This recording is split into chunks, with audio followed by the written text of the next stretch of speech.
ပြောင်းကြီးကိုတွေဒီတစ်ပတ်မှာဆိုလို့ရှိရင်တော့ဒီတစ်ပတ်ဆန်နေညမှာChelsea ကတော့Premier League ပွဲစဉ်ဖြစ်တာ West Ham နဲ့ဒါChelsea အိမ်ကွင်းမှာရှင်ပိုင်းကစားသွားရမယ်ဒီပွဲစဉ်ကတော့ Chelsea တို့အတွက်အရန်ခက်ခဲမဲ့ပွဲစဉ်တော့မဟုတ်ဘူးဒါပေမဲ့ West Ham ကလည်းသူတို့ဒီတန်းစင်းဆောင်ကနေလွတ်ဖို့အတွက်ကိုတော်တော်လေးကိုရုန်းကန်နေရတဲ့အသင်းတွေထဲမှာပါတယ်အခုလက်ရှိတန်းစင်းဆောင်3သင်းထဲမှာဒါ West Ham ကတသင်းအပါဝင်ဖြစ်တယ်တန်းစင်းရမယ့်အနေအထားကိုရောက်နေရပြောမှဆိုလို့ရှိရင်ဂျင်းနဲ့ကြက်ထဲရောက်နေတဲ့အနေအထားမျိုးအဲ့လိုမျိုးဖြစ်တဲ့ကြောင့်မလို့ဒီအသင်းကို Chelsea အသင်းအနေနဲ့ဘယ်လိုပုံစံမျိုးတွေနဲ့ကစားသွားမလဲပြီးလို့ရှိရင်ဒီပွဲပြီးလို့ရှိရင်လည်း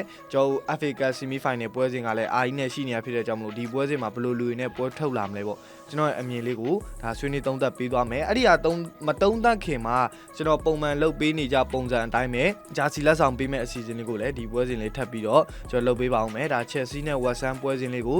အရင်ကလုံတုံးလုံနေတိုင်းပဲစီကံချက်3ချက်နဲ့ဒါလိုက်လုပ်ပေးရမှာဖြစ်ပါတယ်ပထမအချက်ဒီ post ကို public နဲ့ share ပေးထားရပါမယ် Facebook post ကို public နဲ့ share ပေးထားမယ်ပြီးလို့ရှိရင်ဒုတိယချက်ကကျွန်တော်အောက်မှာ comment အောက်မှာ Telegram link လေးချပေးထားမယ်အဲ့ဒီ Telegram link လေးကိုနှိပ်ပြီးတော့Telegram group လေးကို join ထားရမယ်ဘာလို့ join ခိုင်းတာလဲဆိုလို့ရှိရင်အဖြေမှန်တဲ့သူတွေပြီးလို့ရှိရင်ဒီအဖြေဖြေရမယ့်နေရာတွေကိုအဲ့ Telegram group ထဲမှာသင်ပေးမှာဖြစ်တဲ့အတွက်ကြောင့်မလို့ဒီ group လေးကို join ထားဖို့လိုအပ်ပါတယ်နံပါတ်3ချက်ကအရင်ကြီးရေးကြီးပါတယ်ဘာလို့ဆိုတော့ရောတက်လို့ပါအခုလက်ရှိဖြေရမယ့်အဖြေကို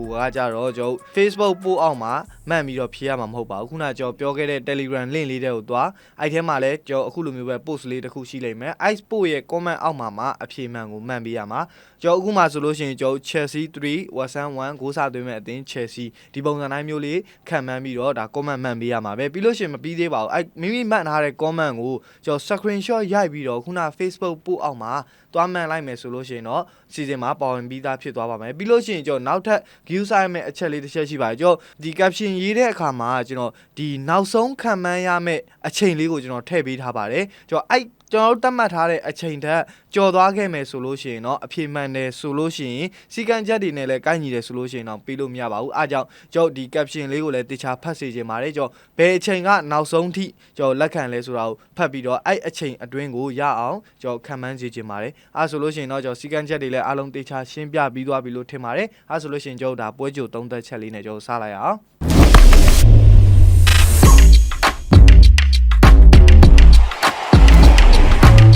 Chelsea ကဒီပွဲစဉ်အတွက်အရန်ကြီးတော့အားဆိုင်လာမှာမဟုတ်ဘူးဆိုတာဘာလဲဆိုတော့လူကုန်မိကုန်ရန်ကုန်ထုတ်ပြီးတော့သုံးမှာမဟုတ်ပါဆိုတော့ West Ham ကလည်းအခုလက်ရှိမှာတန်းစင်းစုံမှာတော်တော်လေးရုန်းကန်နေရတဲ့အသင်းဖြစ်တဲ့အတွက်ကြောင့်မလို့တော်တော်လေးတော့အခြေအနေစိုးနေတဲ့ထဲမှာပါတယ် Chelsea ကလူကုန်မသုံးပဲပြောကြိုင်းတဲ့အရန်ကစားတွေပဲအရန်ကစားသမားတွေနဲ့ပဲကစားအဓိကအရေးကြီးတာကဒီပွဲမှာ Chelsea အနိုင်3မှတ်မဖြစ်မနေရဖို့လိုအပ်တယ်အဲ့ဒါက Chelsea အသင်းအဓိကအရေးကြီးဆုံးချက်ပဲသူဘယ်ကစားသမားအကောင်းဆုံးဆွဲကစားသမား17ယောက်နဲ့ပဲကန်လူငယ်ကစားသမား17ယောက်နဲ့ပဲကန်အဓိကဒီပွဲစဉ်ကနိုင်သွားဖို့ပဲအရေးကြီးတာအဓိကပရိသတ်တွေဘက်ကလည်းမျှော်လင့်တာအနိုင်3မှတ်ရရင်ဂျင်းနဲ့ပြီးကစားသမားရဲ့ injury မဖြစ်ရင်ရပြီဘာလို့လဲဆိုတော့ဒီပွဲစဉ်ပြီးတဲ့ခါကျလို့ရှိရင်ဂျားထဲမှာ2ရက်ပဲချတယ်ဒီ FA Cup Semi Final ပွဲစဉ်ကလည်းရှိသေးတယ်အဲ့ဒါကလည်းအာဆင်နယ်နဲ့ကန်မှာဖြစ်တဲ့ကြောင့်မို့ပထမကြော့မှာတော့Chelsea ကအိမ်ကွင်းမှာ 2-3 နဲ့ရှုံးထားတယ်အခုဒီ Emirates မှာသွားပြီးတော့ကစားမှာဖြစ်တဲ့အတွက်ကြောင့်မို့အဲ့ပွဲစဉ်က Chelsea အတွက်ပို့ပြီးတော့အရေးကြီးတယ်အားကြောင့်မလို့အဓိကကစားသမားတွေကို Chelsea အသင်းအနေနဲ့ဒီပွဲစဉ်မှာတော့တေချာပေါက်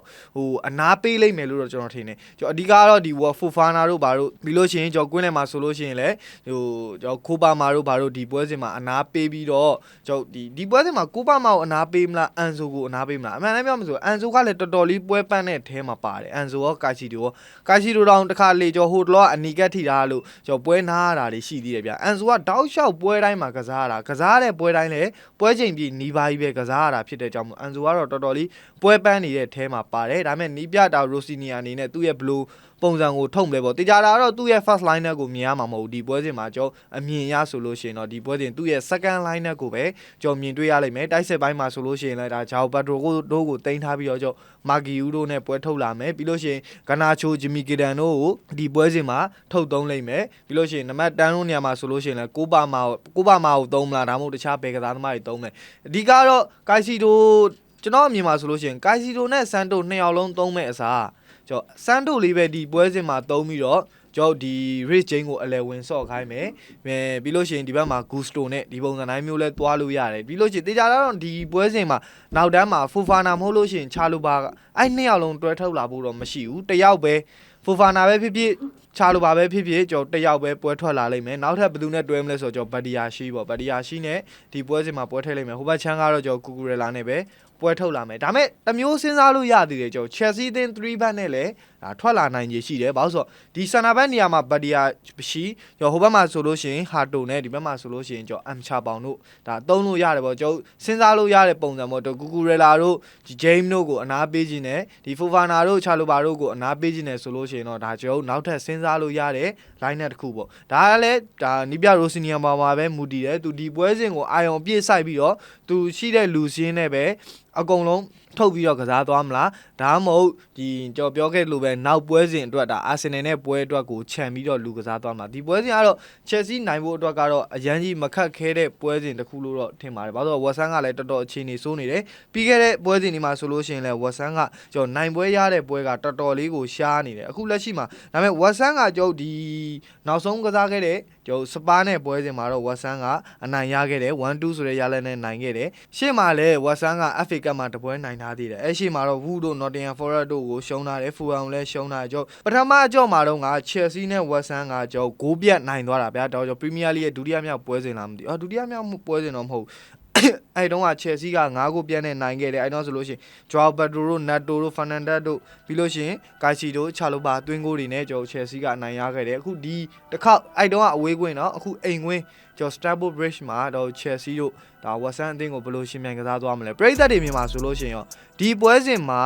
Rosinia အနေနဲ့အရန်ကစားသမားတွေနဲ့ကစားသင့်လားဒါမှမဟုတ်အနိုင်3မှတ်တေချာစေဖို့အတွက်ကျော်သူတို့ပုံမှန်လူစည်းနဲ့ပဲကစားသင့်လားပရိသတ်တွေအမြင်ရောဘယ်လိုထင်လဲပရိသတ်အမြင်ကို comment မှာဝင်ရောက်ဆွေးနွေးပြသကြပါအောင် Chelsea နဲ့ပတ်သက်တဲ့အကြောင်းအရာတွေဘောလုံးကြောင်းအရာတွေကိုတင်ဆက်ပေးသွားမှာဖြစ်တဲ့ကြောင့်မလို့ကျွန်တော်ရဲ့ page လေးကို like and follow လေးလုပ်ထားပေးကြဖို့တောင်းဆိုချင်ပါတယ်အဆုံးထိဝင်ရောက်ရှုပေးကြတဲ့ပရိသတ်တယောက်ချင်းတိုင်းကိုထူးပဲကျေးဇူးတင်ရှိပါတယ်ကျွန်တော်တို့ကိုယ်စားပါ